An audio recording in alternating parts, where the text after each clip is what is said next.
ठीक है। ओके, उसके बाद क्या है, bill receivable endorse, very very important part, bill receivable endorse. Bill receivable, ये एंडोर्स क्या होता है, ये हमने क्लास 12 में पढ़ा था और आपको लग रहा है कि सुना सुना तो है सर, याद कुछ नहीं है, तो मैं बता देता हूँ।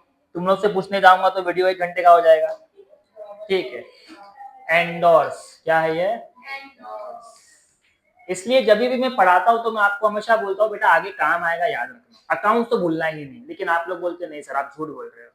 अभी एंडोर्स आ गया, क्या आ गया, एंडोर्स का मतलब ये होता है कि आपने अपना बिल रिसीवेबल, जिस बिल का पैसा आपको मिलने वाला था और उसी टाइम पे आपको किसी को पैसा देना था, वो कौन होता है पता है, क्रेडिटर होता है। कौन होता है, तो आपने क्या किया, अपना बिल रिसीवेबल जिसका पैसा आपको मिलने वाला था वो आपने एंडोर्स कर दिया। क्या कर दिया, किसको एंडोर्स किया, कहीं ना कहीं आपने पैसे की जगह बिल दिया ना, पैसा देना था तो हमने क्या दे दिया, बिल दे दिया। क्यों दिया, ताकि हमारी लायबिलिटी कम हो जाए।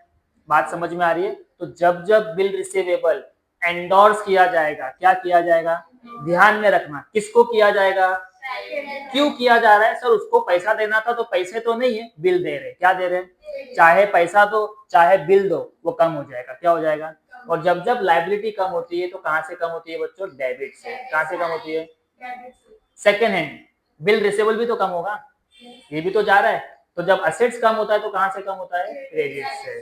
ये आपको एक फैक्ट याद रखना है। बात समझ में आ रही है। मैंने कैश की जगह पे बिल को क्या किया, एंडोर्स किया। किसको किया, तो जब उसको पे करूंगा तो कम हो जाएगा। और लायबिलिटी कम कहां से होती है बच्चों, डेबिट से। और मेरे पास से ये भी चला गया, ये भी कम हो गया, ये असेट्स है, असेट्स कहां से कम होता है, क्रेडिट से। याद रहेगा।